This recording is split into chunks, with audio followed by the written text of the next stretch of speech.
Welcome to this on-ramp technical review. This is for the technicians, the apprentices, the helpers, the ones who are still trying to figure out if they belong in this trade. This is where we talk about real service calls, real diagnostics, and real lessons learned in the field. Because the trade isn't just about fixing machines. It's about learning how to think, learning how to see, and learning how to trust yourself. My name is Mike, and this is the on-ramp.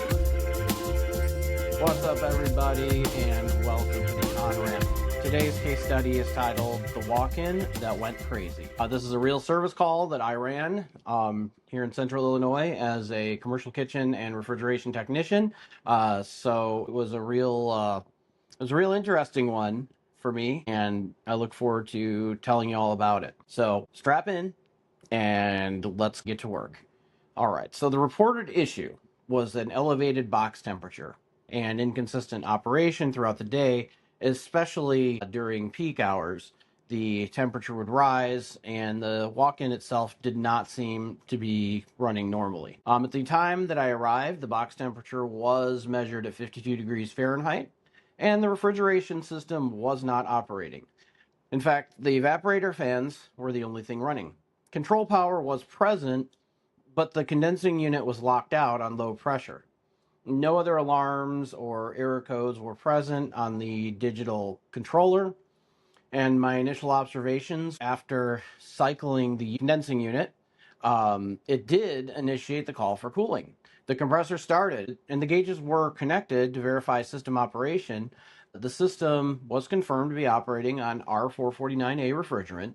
Suction pressure rose to approximately 45 psi, and after a few minutes, suction pressure would fall sharply to approximately 8 psi, and then the compressor would shut off. After a delay, the compressor would restart. The cycle would repeat until it had its 3 programmed attempts that the controller will allow before it went back into lockout. After the compressor would start out, I especially want to note that it was a very rapid decrease in suction pressure.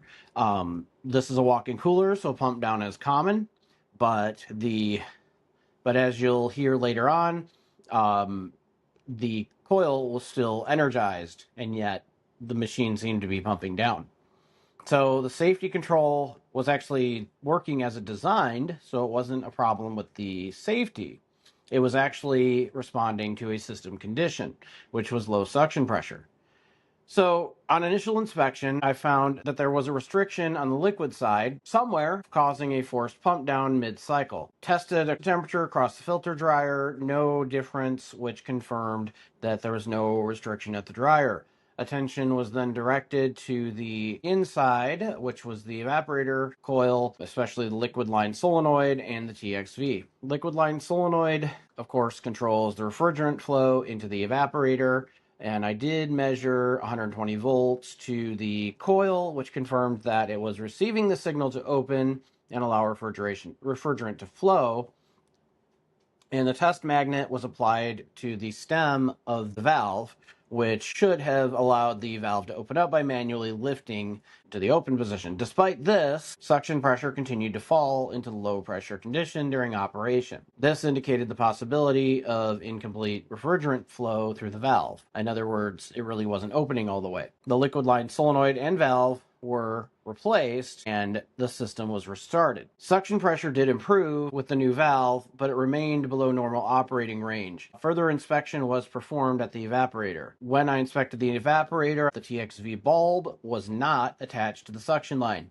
In fact, it was still in its original factory position, zip tied to the U-bands with the little bag of hardware and instructions still all packaged together. This evaporator was never fully installed properly. The evaporator coil fins were also found to have an accumulation of dust, which was restricting airflow. So, of course, that's going to reduce heat transfer of the refrigerant. Both of these conditions contribute to low suction pressure.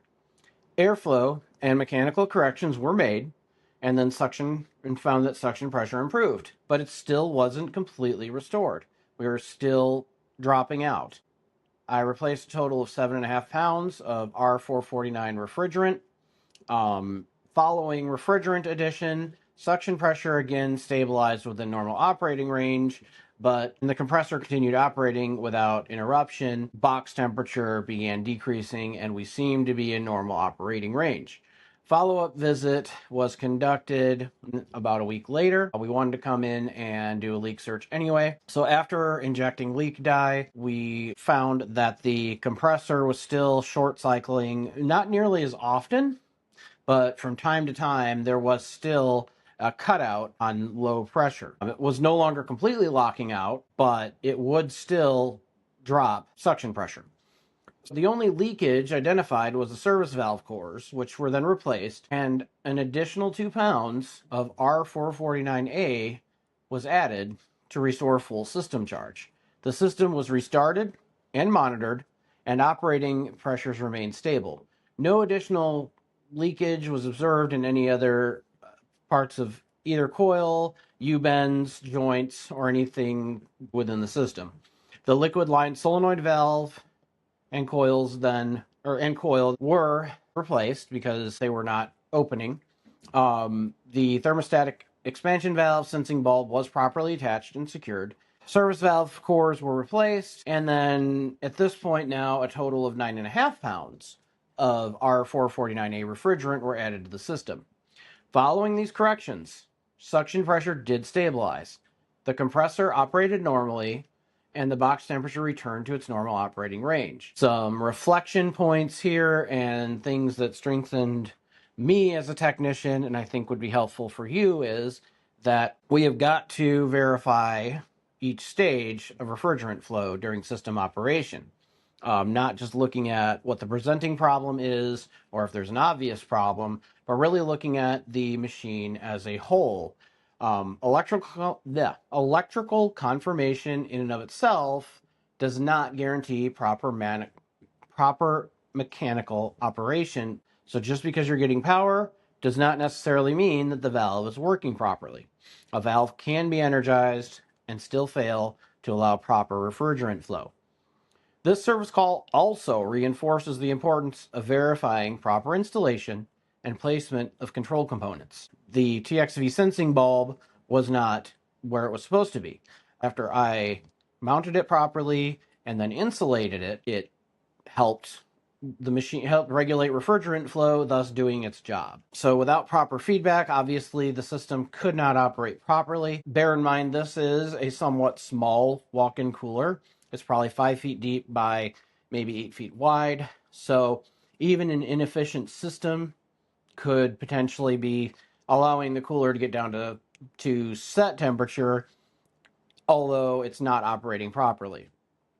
So this case really demonstrated to me, and I think it will to you as well, how refrigerant loss can combine with mechanical and airflow deficiencies to create system instability. Each condition contributed to the overall failure. It wasn't just one problem, it was multiple problems stacked together. And finally, the system just couldn't take anymore. Identifying and correcting each condition then restored the system to proper operation. So if you're new to the trade, don't just fix the one problem that you find. Keep asking why until you find out the full resolution. This was the lesson that machine had to teach that day. And I look forward to sharing further lessons in further episodes. Thank you very much. Thank you for listening to this on-ramp technical review. Remember, every service call is a lesson, every machine is a teacher, and every technician was once the one who didn't know. Keep showing up, keep asking questions, and keep learning the sequence. We'll see you on the next call.